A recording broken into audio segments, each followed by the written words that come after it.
covering news where you live. This is 5 News at 6. One of the things that I was telling my brother, you know, we're a loving family and we're a forgiving family. And that's what it was all about. Learn to forgive, because that's what God would have wanted us to do.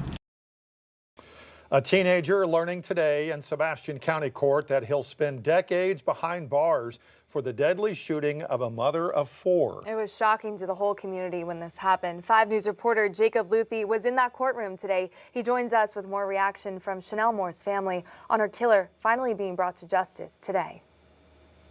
Kemuel Stucki will serve 50 years in prison for first-degree murder and aggravated robbery. He admitted to killing Moore while trying to rob a Fort Smith convenience store.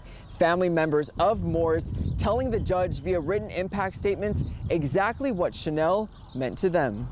On March 24, 2023, Stucki was seen on surveillance video walking into Doug's east side, talking to Moore for a few seconds, and then shooting her at point-blank range. After Moore fell to the floor, Stucki shot her multiple times. He then ran behind the counter and took off with cigarettes and other vape products. In addition, Stucki also pleaded guilty to a terroristic act in that case, as well as aggravated robbery for an incident in December of 2022.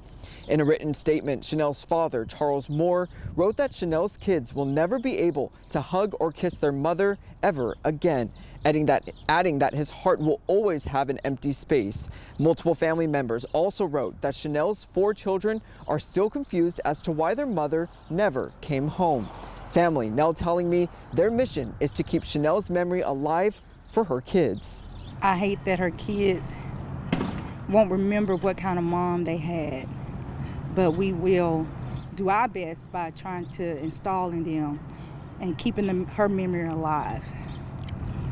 That's our goal, that's our objective, is to get them through it. A tough day for everyone involved, but Moore's family tells me that they felt like they needed to be here in court today to show their support. Kemuel Stucki will serve his time in the Arkansas Department of Corrections. In Fort Smith, covering news where you live, Jacob Luthi, 5 News. Thanks, Jacob. This is a case we've been following since that murder happened. You can find all our coverage on 5newsonline.com.